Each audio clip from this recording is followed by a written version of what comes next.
Welcome. Thank you so much for joining us tonight on Nation News 6, reaching you live in Benin City, the Edo State capital, Nigeria. I am Oluwarotimi Oguni. And now to the news. Many food traders have continued to lament the daily increase of food commodities, saying today's price can never be tomorrow's price, a situation they said has never been in their several years of doing business. BeeTv News Favor Obasonwa reports that the traders said they are not comfortable with the way things are going. The report. These days in Nigeria, traders are finding it very difficult to have a fixed price of buying and selling foodstuff because of how prices increase daily, which they said is really affecting them. While speaking with some of the traders, one of them noted that they are getting used to the fact that today's price cannot be tomorrow's price, saying that the amount they use in purchasing food items on a particular day may not stay same in the next 24 or 48 hours. They said most worrisome is the different market unions that are even creating more problems for them. It's not something that is very rare. It's a very common something amongst us today. That what you get for 1 naira today, by the time you are going to market tomorrow, it becomes 2 naira or 5 naira. So we are not surprising. I think the government have to do something about it and try to, monitor those who are in charge. Another trader who poured out her frustration with regards to the daily increments said the amount of buying goods at wholesale prices after exhausting what they have in store is now even higher than what they use in selling at retail price. The trader said such daily experience is negatively impacting their businesses. Every day something they do. For example, now we just buy. The one we just buy and we'll set the price as we take buy. After we don't sell finish, you go market, we don't say and buy again because the thing don't high. We they pray may government come at major tough for the matter because if me sure say if they carry for down, this will come down. Because where did they go before? Like 1.5, would they go now 5,000? What if we buy low before? Would they pay? At least would they pay 5,000? Now you pay 50, 20. All the everything we don't calculate for the load. If you carry cannot they let us say. If you just sell finish, go even say that I don't know sell and finish.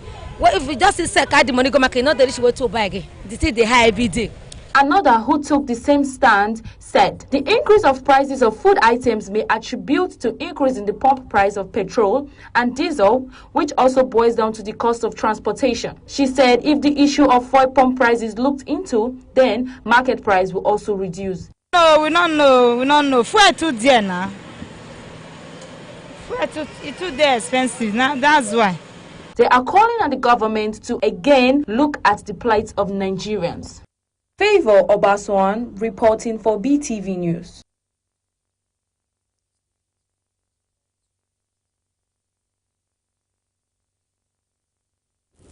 And now the Edo State Police Command has vowed to arrest, name, shame the perpetrators of the dastardly act of shooting that led to the death of a police officer on Thursday along Benin Airport.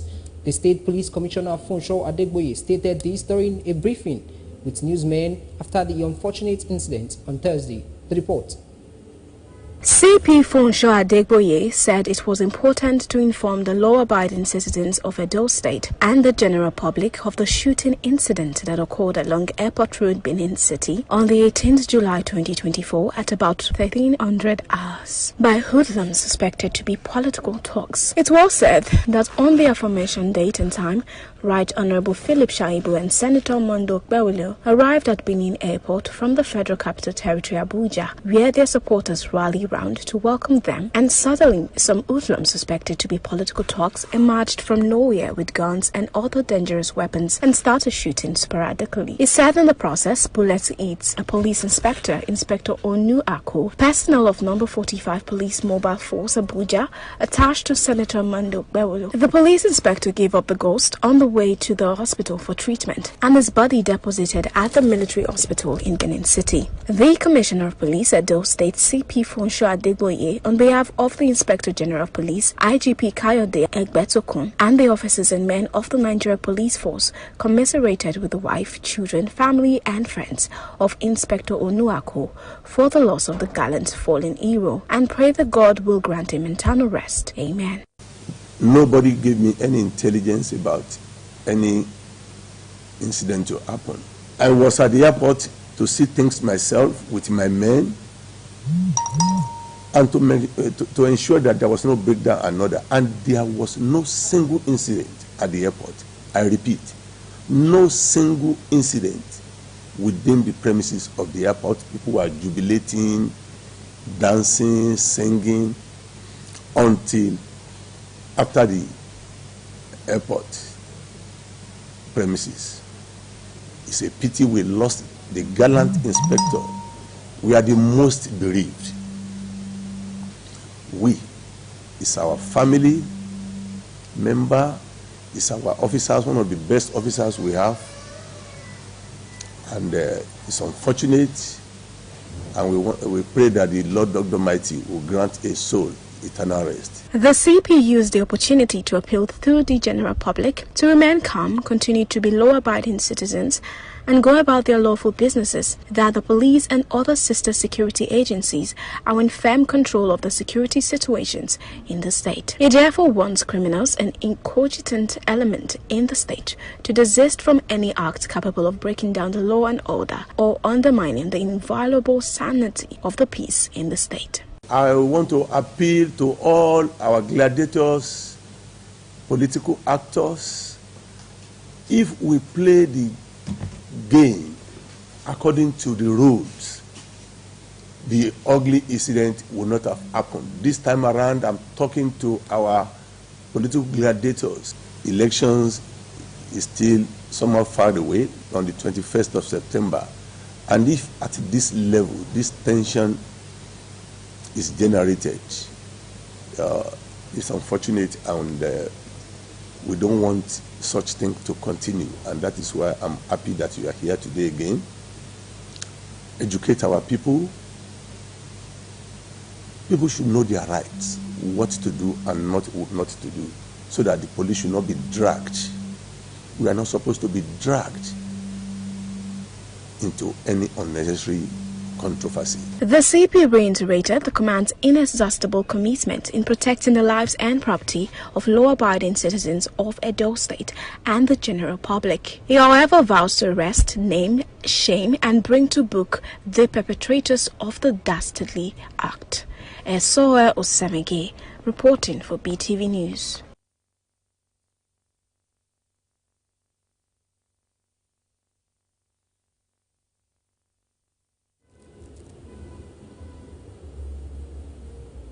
And as a measure put in place to address the issue of flooding in Benin City and other places, Edo State government, through the Ministry of Roads and Bridges, has embarked on desiltation and maintenance of flood water receptacle, drains and manholes in Benin City. The government is also preparing to commence the dredging of Ikoba River to address the challenge of flood.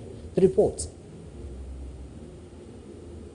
In different parts of Benin City, the setting of drains and water receptacle is ongoing in Benin City, particularly now that the rains have intensified. The water reinjection schemes at the Legislative Quarters, Boundary Road, Adesuwa Road Junction, and the ones situated at Ihama are under desiltation and maintenance to enable it to take back water into the earth.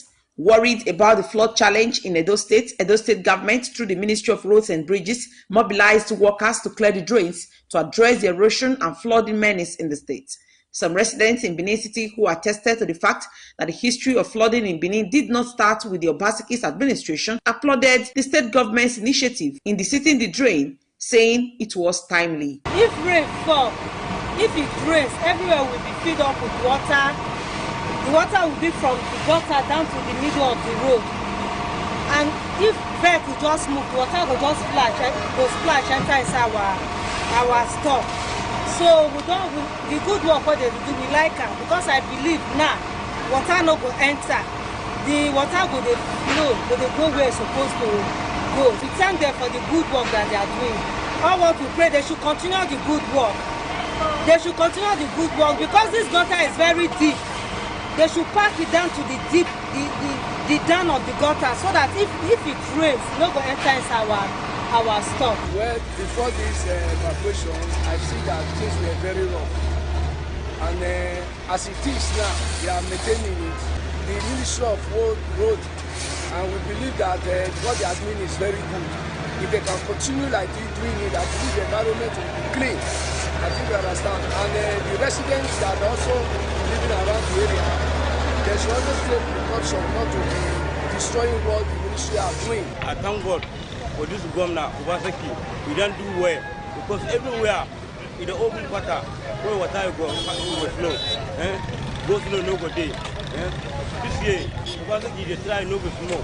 We will enter this governor.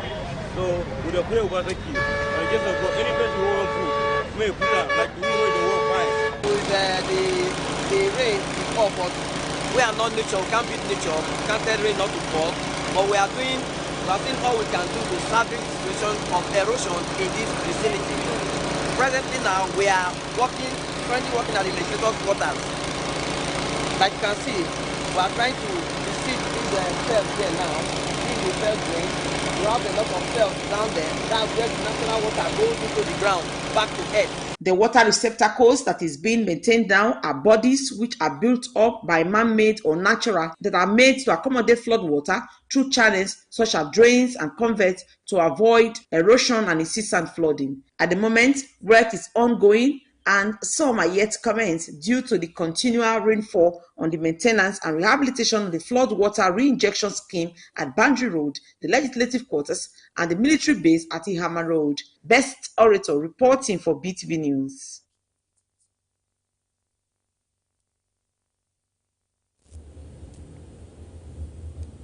Moving on, Nigerians have reacted in diverse ways to the newly approved minimum wage of 70,000 naira by the federal government and the Nigerian Labour Congress. In an interaction with BeeTv newsmen, some respondents said the approved minimum wage is nothing to write home about, as the amount still cannot meet up with the current economic demand. The report is presented by Freeman Osawe. After what seems to be like an unending negotiations between the federal government and the organized labor over increased minimum wage, the issue was finally laid to rest when parties agreed to a new minimum wage of 70,000 naira for Nigerian workers. Even though the minimum wage is no longer 30,000 naira, but now 70,000 naira, some Nigerians still believe that the amount is minimal when measured with the current economic woes Nigerians are faced with. Respondents stated that the federal government should have done better, stating that if states like Edo could pay the sum of 70,000 naira, the federal government could surpass that threshold. 70,000 minimum wage by the federal government is not enough for the workers. It's an uncomfort. The Governor Obaseki, the good governor of Edo State, your Tokunadu, he give the worker, he approved 70,000 naira for Edo State workers. 70,000, a state governor, first in history in Nigeria. But why the federal government that supersede the state, we approve 70,000 for the worker, it's an uncomfort. 70,000 naira can not take them 2 weeks, don't talk of a month. So 70,000 is very poor. At least if federal government want to consider the masses, or the state government want to consider the masses, nobody should receive not less than at least minimum of 150,000 or 100,000. It's not actually enough. Some families, they are 5 in numbers, some families are 4 in numbers, there are some that are still more, and they just have one person that is working in the family. If you check that kind of condition, I don't think that 70,000 is actually enough for them. Others, however, said at least the 70,000 naira minimum wage is something and that it is better than none. They further said that the Nigerian Labour Congress was wise enough to also agree on that amount, because if they had objected to it and commenced an industrial action, it will still yield no result, as negotiations will keep going on, and that the federal government will keep on insisting that the 70,000 naira is what they can afford. So they have to strike a balance here. What the federal government can pay, what the state government can pay, and what the private sector can also pay.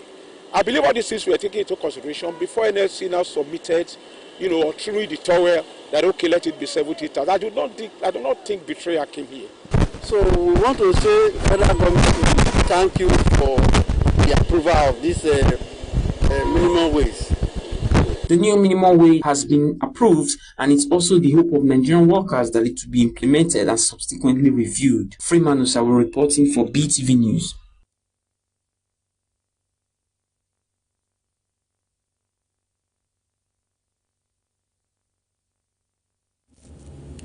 In a bid to fulfill our corporate social responsibility in giving back to the society out of a spectra of magnanimity, the national president of Lady Mechanic, Lady Sandra Agwebo, has marked a birthday celebration with a visit to the female inmates at the Edo State Correctional Center and Orphanage, where she donated food and other items to them. The celebrant promised to set up an inbuilt workshop for female inmates at the Correctional Center to train them on how to become a mechanic so they can become useful individuals in the society when they are released. BeeTv News Best Orator completes the report. The celebrant and national president, Lady Mechanic Sandra Agwebo, being a reputable personality and known for being the first female mechanic in Nigeria on Thursday, celebrated her birthday with those at the orphanage as well as inmates at the Edo State Correctional Center, where she donated toiletries, drinks, soaps and detergents, toothpaste, noodles and other items to the inmates and orphans. The lady mechanic, who began her philanthropic journey accompanied by some APC stalwarts, first visited the Edo Correctional Center, where she was received by the Deputy Controller, Mr. Henry Eromosele, and other officials. While addressing the female inmates with words of encouragement, she noted that her visit was to share from her bowels of love with them, with plans to empower them in any way she could. She, however, promised to build an indoor training facility within the Correctional Center to train inmates to become vehicle mechanic like her. The inmates received her with joy and jubilations, just as they heaped prayers on her, while also toasting to celebrate her. I'm the first lady mechanic in Nigeria. I train women to be skillful female mechanics. Why this? To give them some kind of livelihood and the stigmatization the society has placed on women. And I'm here today, part of my birthday celebration throughout the week. My birthday was on Tuesday, the 16th of July. I'll keep on visiting different less privileged homes. Now I've come to the prison, the correctional center, to meet with the female inmates. I saw them and my heart bleeds. Why? Because they need a lot of hope. Somebody to give them hope, somebody to give them succor, somebody to be there for them. Noting that they are the leaders of tomorrow, which was the reason she thought it wise to celebrate with them. I'm happy to contribute to what I've given out today at the Correctional Center and also at the orphanage home. The donation I've made, and I'm going to do more for them. I'm going to continue to visit some other homes. I'm here to celebrate her birthday with her. I came with my leaders. I was told this morning that I should come with them for celebration of Mrs. Agwebo's birthday. I thank her for promoting the image of our wards, local government entirely, and others. What he presented to them, may God reward her for it. If he don't have them, those less privileged in heart, he cannot do it. Many people have been celebrating birthday. They don't talk of all this program. In fact, her initiative for the female girls or any female person is so alarming. He have the women mostly in heart. It's only God knows what he planned for the women. I kudos her. I give her kudos for her excellent performances. And I want to urge every other woman out there to emulate her. In fact, she has been performing credibly.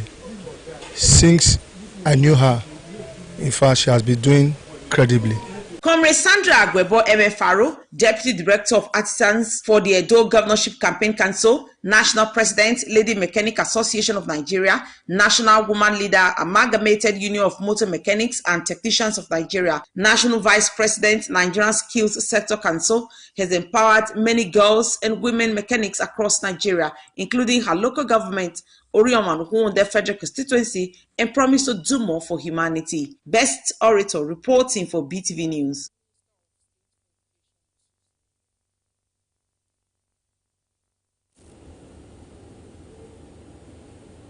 And now the Minister of State for Education, Yusuf Sununu, has assured Nigerians of the federal government's commitment to improve infrastructural development, ensure effective teaching and learning in colleges. He spoke during the announcement of the National Common Entrance Examination results released by the National Examination Council in Abuja. BeeTv News Gift Uwagwe has more. Nigerian higher education faces numerous challenges, with millions of applicants vying for limited admissions in various higher institutions each year. This has led many Nigerians to seek foreign higher education opportunities. This year, 71,291 candidates registered for the National Common Entrance Examination, with 66,931 sitting, 40 exam in centers across Nigeria, being a republic, and Togo. Unfortunately, 4,360 candidates were absent. Minister of State for Education Yusuf Tanko Sununu disclosed that 52 candidates were involved in examination practice, with 2 courts in Lagos State and 50 in Rivers State. I must also call on the other governors, most especially in the northern part of the country. The north is still lagging behind, as like many other parameters in education. Totally, the North presented almost 18,000 plus, which represent almost equal to that of Lagos State. This is going to show that the disparity in education.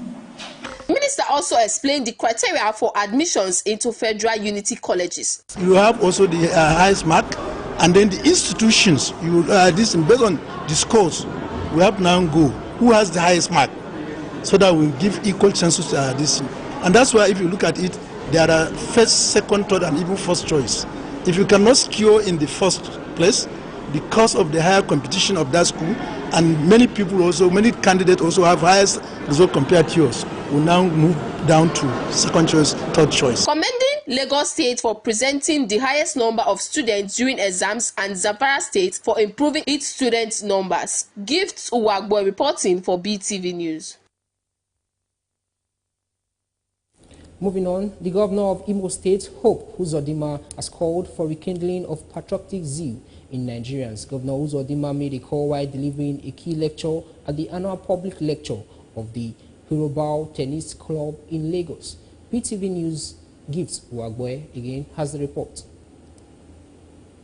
The Europa Tennis Club began with the joint arrival of the host, Governor Babajide Sanwo-Olu, and the guest lecturer, the governor of Imo State, Hope Uzodinma. The topic of the annual public lecture is "Where are the Nigerians?", a discourse on patriotism and citizenship delivered by Governor Uzodinma. Governor Sanwo-Olu set the tone for the searching discourse. The Southeast contingent, sitting side by side with the Southwest host, listened with rapt attention to Governor Uzodinma's lecture on rekindling patriotism and citizenship. The governor of Imo State says patriotism of citizens is rooted in the delivery of social justice by the country to our people. Patriotism must go with a guarantee of social justice or equity for citizens to blossom to the point where citizens are proud to be identified as citizens of a country. It is also true that where social justice and equity are absent, it may be difficult to find true citizens. While not in doubt of the abundance of people in Nigeria, he emphasized there has to be a painstaking search for patriots. Several factors contribute to developing a strong sense of patriotism among the citizens of a nation. For Nigeria, they include our rich cultural heritage, our status as the largest country in Africa. These factors infuse a shared sense of national identity and pride. For the lecture, Governor Uzodinma commissioned an empiric study to find out the level of patriotic zeal of Nigerians. I propose that we empirically examine the degree of patriotism in Nigeria. The idea is to determine to what degree Nigerians love their country and how willing they are to make sacrifices for Nigeria. The study also outlines factors causing the decline of patriotism and measures to reverse the decline. Another essential factor to consider is the role of ethnic and regional identities in shaping patriotism in Nigeria. Governor Uzodinma implored Nigerians to speak openly and frankly about problems that undermine patriotism. It is noted that lectures like this will engender continuous discourse to evoke the patriotic zeal in Nigerians. Gift Uwagboe reporting for BeeTv News.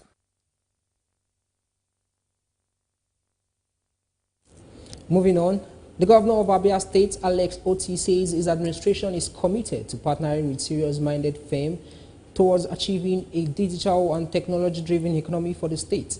He said this while addressing a delegate of investors from the West India Asian Cable Company. BeeTv News Joyce Iri takes it from here. Effort to increase the state IGRO as well as create employment opportunities for the people is being intensified, describing broadband technology as key to the economic prosperity of the state. The governor said his administration has a robust plan for infrastructure in the state. A lot of people sit in the comfort of their homes and work for farmers, work for abode in their villages, where they must have access to technology. And so for us, it's like music in our ears, but that's exactly where we're headed. On his part, the regional director of the company, Darren Bedford, Forward says they came to seek partnership with the state government in the area of making Abia an internet hub. The big one is, how do we help the people and the children get educated, and how do we connect them to the internet? So, in recent weeks, I spent a lot of time with Minister Baswan, the telecoms minister, on his new 97,000 kilometre fibre project for the whole of Nigeria. And one of the big key points I said to him was, we're very supportive, but we don't want to build fibre where there's existing fibre already. We need to build fibre where there's not fibre, so that we can get it closer to the people. Now, fibre to the home is one of the crucial things to bring education to the children. It's all left for us to all put it together and, and make this a success. Not that really using to transform this state. So we all need to also put in and see how we can do so. The hub, when completed, will link Abia with the rest of the southern state and beyond in terms of internet connectivity. Joyce Iyere reporting for BeeTv News.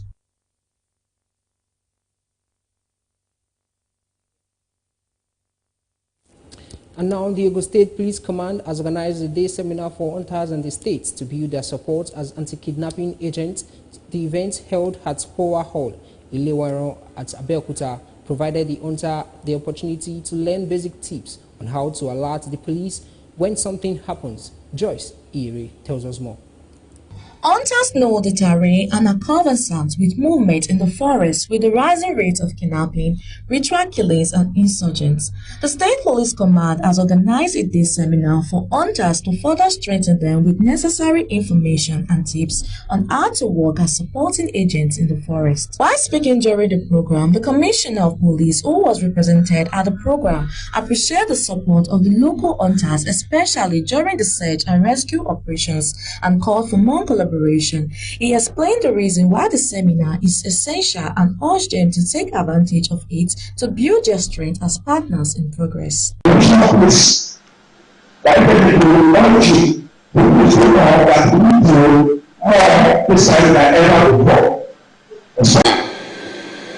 to look at your children and say, remember the name you carry. Even though I don't get money, but I carry a name.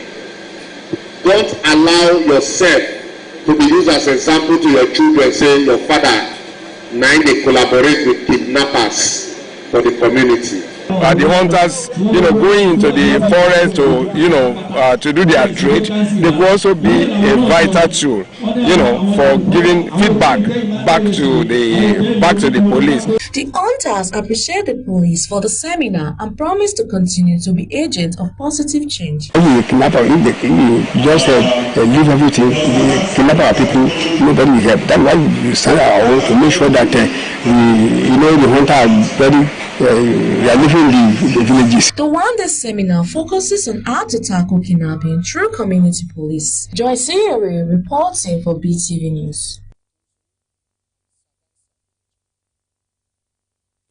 Moving on, the Nigerian military has announced the recovery of a large cage of arms and ammunition following a operation carried out by 3 Division Operation Safe Haven at the Fan District in Bakinladi local government area of Plateau State. 8 suspects were arrested and substantial cache of weapon was recovered from Ratozo and Sangasa village in Fan district. BeeTv News' Rebecca Godfrey has more. Efforts by the Special Task Force Operation Safe Haven to flush out criminal elements in Plateau has continued to record success, but this time not without a casualty.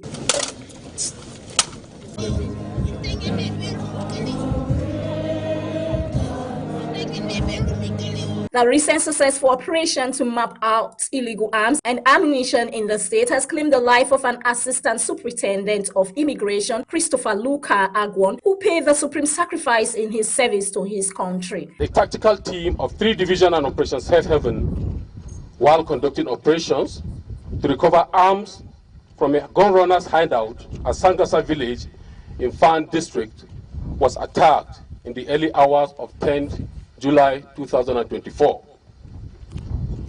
During the operation, a member of the team, an immigration officer, Assistant Superintendent of Immigration, C.L. Agwom, was killed by the criminals. During the operation aimed at mopping up illegal arms in several villages of Fan district, the tactical team of the Division of Operation Safe Haven recovered a large cargo of arms and made several arrests, with some of the gun runners still at large. During the operations that lasted for 1 week, the team arrested 7 suspects and recovered both automatic and locally fabricated weapons, as well as different caliber of ammunition. The following were recovered during the operation. 1. 16 AK-47 rifles. 2. 16 fabricated AK-47 rifles. As the men of the military outfit continue to work tirelessly to rid the state of criminal elements, this episode is a great reminder of the sacrifices being made by the men, colleagues, and loved ones. Rebecca Godfrey, reporting for BeeTv News. Moving on, the Lagos Rapid Response Squad, RRS, in collaboration with the Lagos Neighborhood Safety Agency, conducted an intensive convoy patrol across several areas in the metropolis today. The initiative aimed to reassure residents of their safety, of their lives and property. The report. The teams all assembled at the Alosa office of the Rapid Response Squad. Aim is to have a head count of over 200 men and also brief them, particularly the Neighborhood Safety Agency, on the mode of the exercise before taking off. The joint exercise, the chairman of Rapid Response Squad, CSP Jejeloye Shola, said was in line with the directive of the Commissioner of Police, CP Adegoke Fayode. The patrol, they say, is not only to reassure Lagosians of safety of lives and property, also sends strong warning to criminals and miscreants that the state is a no-go area. Areas covered were Ojota, 3rd Mainland Bridge, Obalande, Victoria Island, Lekki, Akmongo, Ijora, Costain Stadium, Ogulana Drive, Maryland, and it terminated at Alosa, where the officers took a long walk to exercise their leg after the long drive across the state. Joy Siri reporting for BeeTv News. And now respondents have spoken on why Nigerians prefer spraying during ceremonies instead of gifting, despite the law prohibiting money spraying in Nigeria. Because it has been observed that most Nigerians still prefer spraying currencies during the social event, in spite of the recent clampdown. BeeTv News Freeman Osawe completes the report. The respondent believes that the reason most persons engaged in spraying at public functions is because they want to show off and create an awareness to the public for them to be noticed. Speaking further, they said that it is really not necessary to flaunt money in public, especially in occasions, as one can confidently do such without causing a stir. Don't just show off. Maybe we see they say they see give. You get some people say if you go there, if you don't give enough, maybe people don't see you say you give something. If you don't share gift, they will even jump you. To me, I just see it as showing off, because majority of them is not as if when you run to them in that time of need, they are going to assist. But whenever they come for party, they want everybody to know that they are, they are well to do, they are good, they are well loaded, they have that money so that people can maybe respect them. Or otherwise, envelope is better than, because all those praying that one no make sense. You put on an envelope, you write on it, the person give her.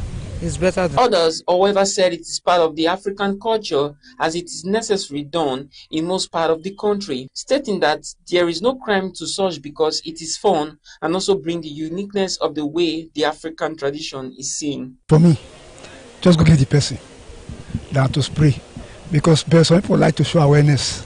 For public, say the day they will not begin to throw the money, but normally just give the person.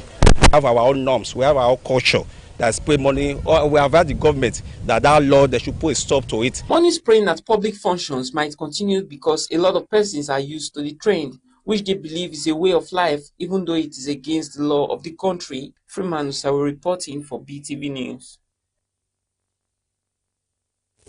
You are still on BeeTv Major News at 6. We have more stories coming your way after this break. Join us again. Our dear Edo Central Senatorial District, here is a good news for you. As part of effort to promote quality education in the state, Honorable Prince Henry Odianese Okoji, member representing Eastern Northeast and Eastern Southeast Federal Constituency at the Federal House of Representatives, is set to enroll 150 interested applicants across Edo Central Senatorial District for the 2024-2025 admission program into the Department of Midwifery of St. Camilo's College of Nursing Sciences, Uromi, in Edo State.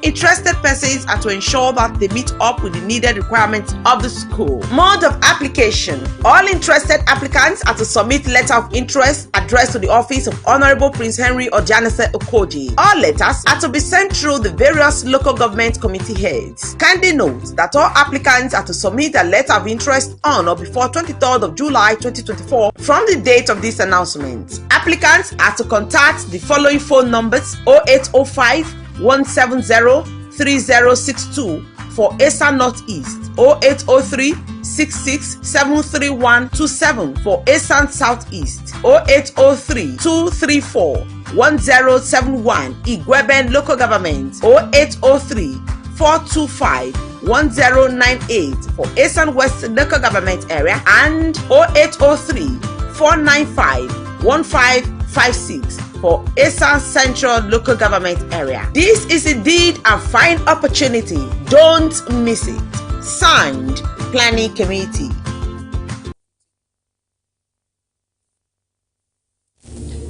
A 0.04% uptick exchange section. The Nigerian stock exchange survived its scare during the trading day due to the marginal 0.1% appreciation posted by the industrial goods sector as profit-taking dominated the bulls. BeeTv News' Regina Ojomo has more of these details and more from the business world. The insurance counter depreciated by 0.75%. The bank specs lost 0.75%. The consumer goods index fell by 0.15%, and the energy sector declined by 0.4%. This left investor sentiment bearish as the exchange closed with 28 declining stock and 17 advancing stock, representing a negative market breadth index. President Bola Ahmed Tinubu has announced the federal government will ensure investment in key economic sector, following clear timelines and have a tangible impact on the lives of its citizens. The president directed the Minister of Steel Development, Shuaib Adu, and the Special Advisor to the President on Energy, Ms. Olu, to review and provide the updates on the status of LXCO. Olayemi Kadoso, the governor of the Central Bank of Nigeria, has given Nigeria reasons to be hopeful about the economy future. During a recent meeting in Abuja with the State Committee on Banking, Insurance and Financial Institutions, Kadoso outlined several positive economic developments. Kadoso also reported that Nigeria's foreign reserves has grown to $336.89 billion as of July 16, 2024, up from $33.22 billion at the end of December 2023. This increase is largely due to higher revenue from crude oil taxes and other sources. And that's it on Business News tonight. Regina Uchomo reporting for BeeTv News. And now to global news segments, and we begin from the United States, where cybersecurity experts worldwide are alerting people to opportunistic hacking attempts linked to the outrage caused by a major IT failure on Friday. CrowdStrike, The cybersecurity firm behind the outrage warned of bad actors trying to exploit the situation. BeeTv News Global correspondent Rebecca Godfrey tells us more on this and other stories from the global scene. A major IT failure on Friday caused global travel chaos and continues to cause some disruption. While there is no evidence the outage was due to malicious activity, some are taking advantage of it. Cyber agencies in the UK and Australia warn about fake emails, calls, and websites pretending to be official. CrowdStrike's George Court urged customers to verify they are speaking to official representatives before downloading feeds and to remain vigilant. The company has issued a fix, but manually rebooting each affected Microsoft computer will take significant effort. Thousands of flights were cancelled and banking, healthcare, and payment systems were also affected. While major airports report the issue is resolved, the knock-on effect still leaves many travelers stranded or trying to start their holidays. Donald Trump will host his first rally since being shot in the ear by a gunman last week in Pennsylvania. The event will take place in Grand Rapids, Michigan at 5 p.m. EST on Saturday. This is one of the several campaign stops Trump has made in the battleground states as he competes closely with President Joe Biden. The rally follows the Republican National Convention in Milwaukee, where Trump accepted his party's presidential nomination and gave his first public address since the assassination attempt. Trump will also appear with his vice president pick, Ohio Senator J.D. Vance, for the first time on the campaign trail. Biden has paused campaign events after testing positive for COVID-19 and faces pressure from his party to drop out due to concerns about his age and cognitive abilities. Trump has remained mostly silent on Democratic Party issues, instead criticizing Biden's administration during his convention speech.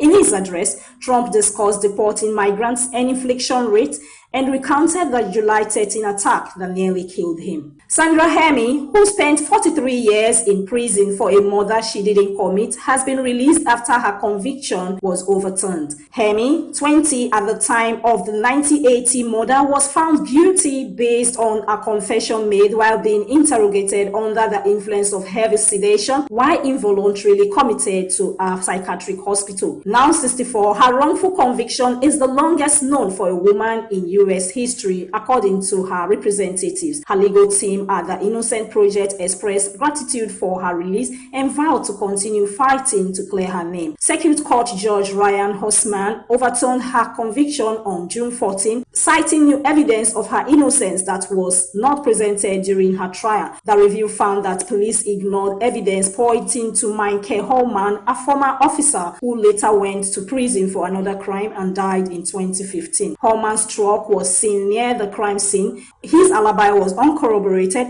and he was found with the victim's credit card and distinctive earrings. None of this was disclosed to Hemi's defense team. Documents showed she was barely cognitive and in pain from muscle spasm, with no forensic evidence linking her to the murder and no motive or witnesses. She left prison on Friday and reunited with her family, including her sister, daughter, and granddaughter. And lastly, former Ukrainian nationalist MP Irina Farion was shot dead on the street in Lviv. Known for her controversial stance against speaking Russian, the 60-year-old linguistic professor's killing is under investigation. Police believe it may have been a targeted attack and are looking for a motive, considering her social and political activities and personal enmity. Lviv Regional Governor Maxim Koziksi confirmed Farion dead in the hospital. Interior Minister Ihor Klimenko stated that various motives are being considered, including political commission. President Volodymyr Zelensky, a major police operation is underway with all possibilities, including a link to Russia, being investigated. Her remarks incited strong reactions and led to her dismissal from a university, though she was later reinstated by a court ruling. And that's it on the Global News segment for tonight. Thanks very much for watching. I am Rebecca Goffey. And now to entertainment. Nigerian actress turned politician Hilda Tokunbo has been suspended as a member of the Labour Party at a ward in Asiri Toro local government area of Rivers State. Dokubo's suspension was blamed on her alleged involvement in financial misconduct, abuse of office, and breach of party regulation, among others. BeeTv News Gift Uwagwe has details of these and more from the entertainment scene. Dokubo, the Labour Party's chairperson in Rivers State, was suspended following an emergency meeting of the party's World Executive Committee held on July 15th. The suspension was covered through a letter addressed to the LP's chairman, Asaritoru, signed by the World Chairman, Ajalamonia Ibama, the Secretary, Lowell Amache, and the Treasurer, Emmanuel Ibamate. Other signatories to the letter include the women leader, Osaki Deprie, and Publicity Secretary Osaki Dokubo.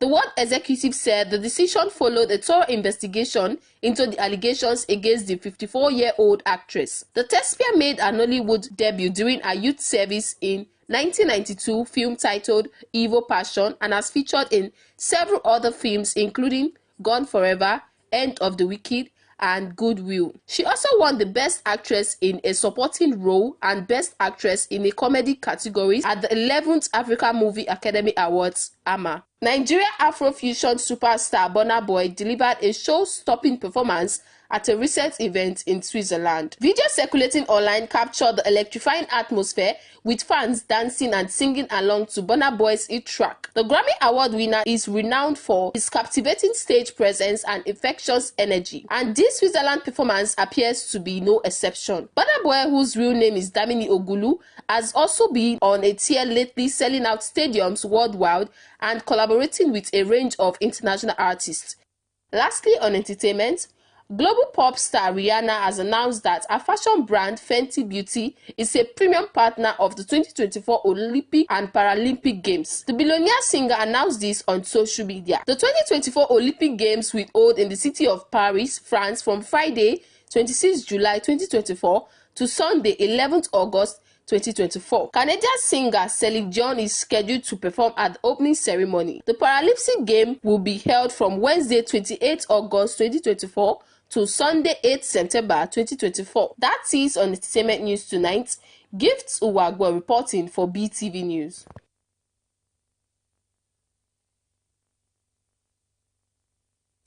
And that's the slides of our news package tonight. Thank you so much for staying with us. I am Oluwarotimi Oguniyi. Have a great weekend.